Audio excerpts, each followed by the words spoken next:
Hello, this is James from the European PlayStation blog. I'm here live at E3, and I'm here with Richard from Big Studios. How's it going? Not too bad, thank you very much. Good. We're going to talk about Little Deviants coming to PlayStation Vita, but first of all, our blog readers will have seen a post from Simon Bursey, sort of celebrating your 10-year anniversary a couple of weeks ago. Yeah. Just to sort of recap that, can you tell us what is the big DNA, and how have you applied that to handheld consoles throughout your history? Well, like I say, we've been going 10 years now. We started off with some PlayStation 2 demos, and when the PSP came along, we thought, okay, that's the perfect console for Big. So we started with the Pursuit Force games, Pursuit Force 1, Pursuit Force Extreme Justice, and then on to Arctic Airs. And I think we're really just all about packing in a bunch of fun into that small handheld device, and we're trying to carry that forward onto Vita now. Of course, yeah, because with Vita there's so many inputs, and it's kind of when you get a new console or a new bit of kit, you really want to sort of see everything it can do as soon as you possibly can. Absolutely, can't you? And when I first saw Little Deviants, I thought that's a game that's really trying to do that. You're trying to use all of those varied inputs and stuff. Is there any stone untouched, do you think? Well, we're pretty much focusing on the touchpads, the microphone, the cameras, the motion sensor. Not too much on the buttons. It's funny, people are picking up the console and pressing buttons, and I'm like, no, don't do that. It's touchscreen or whatever other devices the games are using. A little bit of shoulder button usage, but yeah, we've left the analog sticks and the other buttons alone for this game. So, when Vita was announced, previously known as NGP, of course. By the way, if you say NGP at any point, then you've got to put $1 in a box. Yeah, I'll try not to, yeah. But it's... when it was announced, we saw, let me say this right, Whole roll control. Whole roll control. That was actually a tech demo. That wasn't really a game, so whole roll control is now the game version of that technology. So we've seen the sort of basic input. You touch the rear touchpad to lift up the ground, the terrain. Can you sort of just flesh out what it means as a game? How do you sort of progress through levels? How do you ramp up the difficulty? Things like that. Well, the whole roll control is just one game within the Little Deviants experience. The whole product is about lots of different games, lots of different experiences using the different devices of the hardware. So that particular example, yes, is using rear touch. We deform the landscape, which rolls the Deviant around. It's a fairly simple goal. You're just trying to get into a little vortex on each, and there's about 15 stages to play through, which will take you about 10 minutes when you're good at it. Pick up stars along the way for extra bonus points. And there's a little bit of a learning curve on that one, but it'll introduce you to a new way of interacting with a game using that rear touch device. So how many games have you brought to E3? There's 4 games in the demo E3. Whole roll control is one of those. We've got Box Blast, we've got House of Wax, and Depth Charge. And each one of those is, again, using a different aspect of the hardware. I played House of Wax. Well, I played all of them, but I came here. But I really enjoyed House of Wax, particularly such a nice touch. When they turn their back, you have to touch the rear touchpad. Yeah, it's all about hitting the Deviant in the face. So if he's facing towards you, front touch, facing away, rear touch. Starts off easy, but it gets pretty frantic and completely messes with your mind as you play through the game. And augmented reality is present in Box Blast. I played that before too, and augmented reality, it's quite a fledgling technology. It's something that we've seen on PSP and PS3. We've had iPad, we've had Invisible. So what do you see as the future of that? Well, I wouldn't say we're doing anything amazingly clever with Box Blast. We're feeding the camera image through so that you can see everything that's going on in the background, fighting the robots. It's sometimes fun to shoot your friend who's just standing there, but where's that going to go? I don't know. Technology at the moment that we're putting into Little Deviants, as I say, is quite simple. I think, where's it going to go? Cameras that can actually read proper depth, project a game onto a real scene. We're seeing a little bit of that with some of the games that are coming through. Who knows? There's a lot of scope there going forward.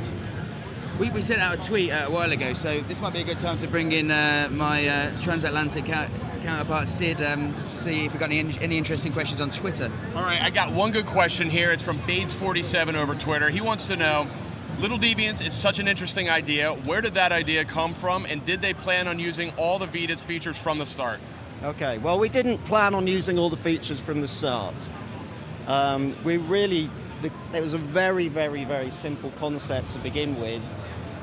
The idea, and this was when we knew about the rear touchpad, obviously, but the idea was just a piece of cloth with a ball rolling on it. So you imagine if you hold out a piece of cloth, or get your mates to hold out a piece of cloth, put a ball on it, and push up underneath, the ball is going to roll around. And that's a very tactile experience, and we just wanted to translate that into a game. And it pretty much spiraled from there. So it's no longer a piece of cloth, it's an entire world that you can deform, and it's no longer a ball, it's a little alien creature called a Little Deviant. What is a Little Deviant? So the Deviants are aliens. We're not going to give up too much about the story for now, but there's 5 different types. They all have different properties which come into play during the game. For example, there's a deviant called Pyrus who has fire properties. The one you'll see most of, the orange one, he's called Goofer.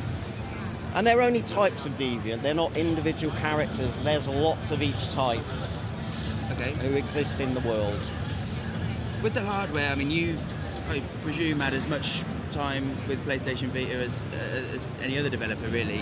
And I mean, when you first saw it, you know, what kind of genre of game did you look at it and think, yeah, that's perfect for that?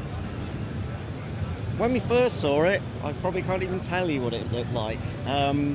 It was a little box. Things like analog sticks came later. I just think it's just an amazing piece of kit. It's so light, the screen is amazing. I mean, I would sit in my living room and play first-person shooters down to puzzlers. So, anything specific for it? No, I think any genre of game. You got the social networking features that are going to be on. You know, sky's the limit. And what about existing titles that you've seen here at E3? Do you know what? I've had no time Same. to go and look around the show floor at all yet. So I'm looking forward to Uncharted 3. Amazing. So I might go and check that out as soon as I can. It's just down there. I can see them playing it now. I had to go on the multiplayer. Don't tell me that. So I mean, further, you've got 4 levels here at E3. Yeah. When can we expect to see more games unveiled further down the line? I think probably next shows, so Gamescom show, probably we're going to be showing some more. We're getting on for having a near complete game there, so we'll be able to pick quite a few nice and different examples that we can show at the next set of shows. I know you're not going to go into specifics, but can you at least sort of tell us, certain features that you're working with at the moment, you're thinking, we're sitting on something really awesome here? We're doing some interesting things with the rear touchpad. I mean, and in combination with the front touchpad. I mean, you may have seen in the tech demo videos before, we've got this pinch stretch mechanic where you hold both the rear and the front touchpads. There's one game that specifically uses that, which is quite cool. Microphone is going to come into play, so we might have a little bit of deviant singing. On the bus? Well, maybe not on the bus, but we'll have a little filter to enable you to choose the games that you want to play when you're out and about.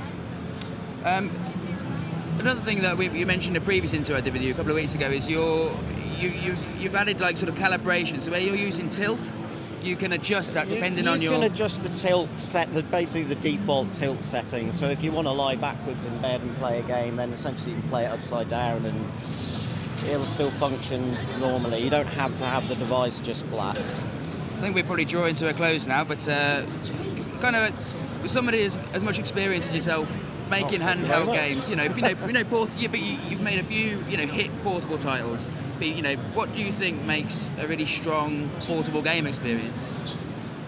For me, it's got to be the combination of wanting to play it on the go and being able to sit in your living room with the TV on and just play away. I'm going to, I don't know, watch a movie, but I still want to play my game at the same time. I'm that addicted to it, I still want to play it. So just an experience that can transcend